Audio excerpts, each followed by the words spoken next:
My name is Emily Carter, and for the longest time, I truly believed I had my entire life mapped out. In my mind, everything was neatly arranged: the milestones, the dreams, the love, the family. I grew up in a quiet little town tucked away in Ohio, the sort of place where the air smells like rain after a storm and people greet you on the street even if they don't know your name. It was the kind of town where the gossip spread faster than the wind, and privacy was more of an idea than a reality. Everyone knew everyone's history, who you were dating, where you worked, who your parents were. In a way, it felt safe, but it also felt like a cage sometimes. I was the middle child of 3.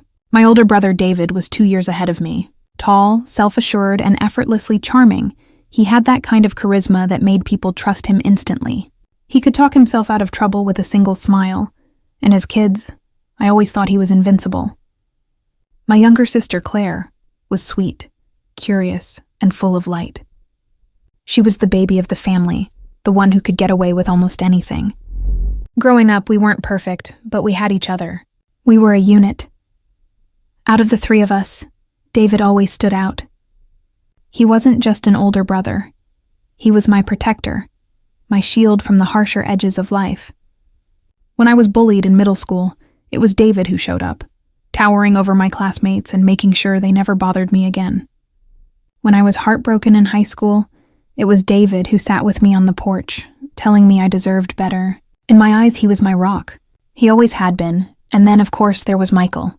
When I met him, it felt as if the universe had finally handed me the missing piece of my life. He wasn't just my boyfriend or fiancé or husband, he was my anchor. Michael and I met in college. We were both young, eager, and full of plans for the future. He was kind without trying, steady without being boring, and he worked harder than anyone I'd ever met. It didn't take long for us to fall deeply in love. Within a year of graduation, we were married. I thought I had entered the most beautiful chapter of my story. Our marriage was built on laughter, late-night conversations, inside jokes, and quiet mornings over coffee. Michael wasn't just my husband. He was my confidant, my safe place, the man I imagined growing old with. We built our life on small joys, cooking together, planning weekend trips, decorating our first little house, dreaming about the children we'd have one day. Everything felt certain. Everything felt right. But life has a cruel way of undoing the things you hold dearest. It all began on a rainy night. The sky was heavy and dark, and the sound of raindrops against the window had lulled me into a restless sleep. At 2:00 a.m., my phone rang. Everyone knows that calls at that hour are never good news. My heart sank before I even picked up. On the other end was a voice I didn't recognize at first, calm but urgent. Michael had been in a car accident on his way home from a late shift. I don't remember hanging up the phone. I don't remember driving to the hospital. All I remember is the sterile smell of disinfectant, the harsh brightness of the lights, and a doctor with kind eyes telling me words I couldn't process. By the time I arrived, it was already too late. Michael, the man I had promised forever to, was gone in the blink of an eye. The days that followed were a blur. Endless condolences, neighbors arriving with casseroles I couldn't eat, my phone buzzing with texts and calls. The house once so full of warmth felt cold and empty. I drifted through each room like a ghost. His jacket still hung by the door. His toothbrush sat untouched by the sink. His favorite coffee mug waited for him in the cabinet. Every object screamed his absence. Grief isn't just heartbreak. It's a dismantling of your entire identity. Without Michael, I felt like a stranger to myself, like half a person wandering through a life that no longer belonged to me. My family tried to support me, but grief makes people uncomfortable. They don't know what to say. And sometimes their kindness feels like a reminder of your own loneliness. Claire visited often, bringing small comforts, fresh flowers, homemade soup, stories meant to make me laugh. My parents called every day, their voices soft but worried. And then there was David. David, who had always been protective to a fault. He started showing up more frequently, offering to fix things around the house, bringing groceries, insisting I shouldn't be alone. At first I was grateful. I needed someone, and he was there.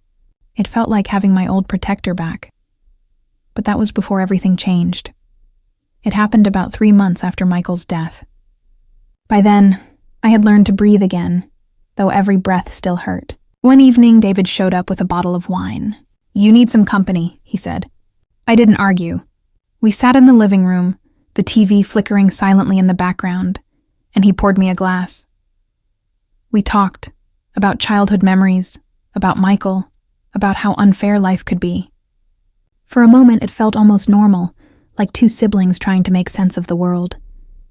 I remember laughing softly at something he said, the sound strange and foreign in my own ears. Then David grew quiet. He set down his glass and looked at me with an expression I couldn't read. "Emily," he said softly, "there's something I've been meaning to tell you. Or maybe ask you." A knot formed in my stomach. There was a heaviness in his tone that made me uneasy.